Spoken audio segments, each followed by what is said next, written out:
Hi, my name is Matthew Phillips. I'm an Associate Teaching Professor of Law and Ethics in the Business School and the Director of the BB&T Center for the Study of Capitalism.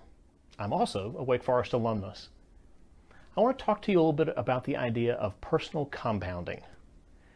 Years ago, when I finished my first summer job, right after graduating from high school, I came home at the end of the summer and I had a big check, well, it felt like a big check to me, for the entire summer's salary. And I showed it to my mom. I was really proud, and I said, this is going to get me through the whole first year of college.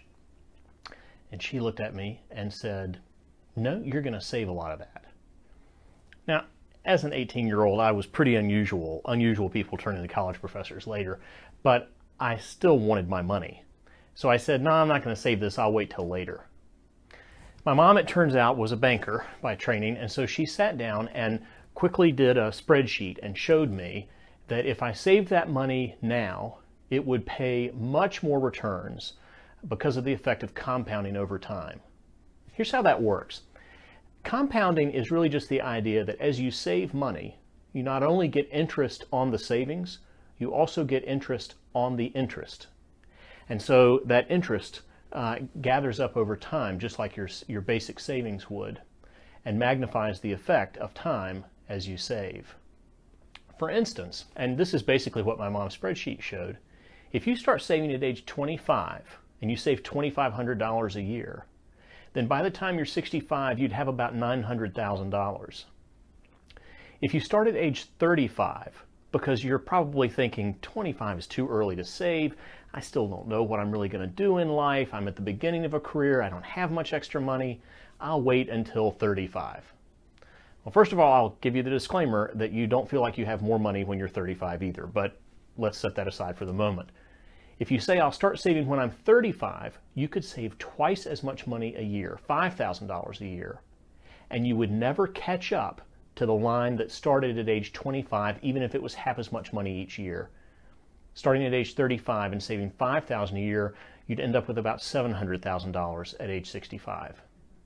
In fact, and I wouldn't suggest this, but even if you start at age 25 and then stop saving at 35, you'll end up about the same place you would if you saved twice as much beginning at age 35.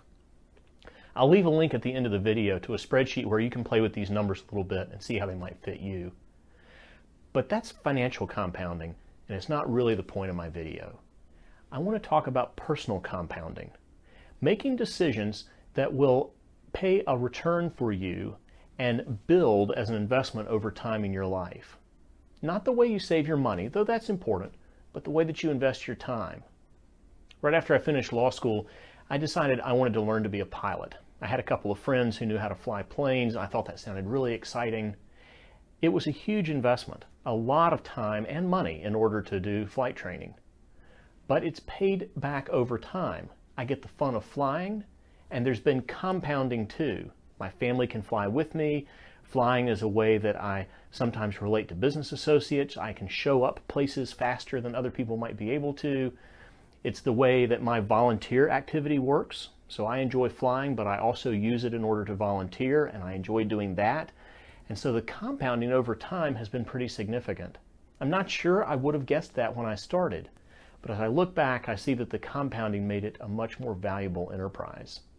Travel can be the same way. If you invest in a trip, are you just going to enjoy that trip for the 5 or 6 days that you're traveling? Or is it the kind of trip that will help build on who you are, create new ideas and new interests that will stay with you later in life, compounding themselves?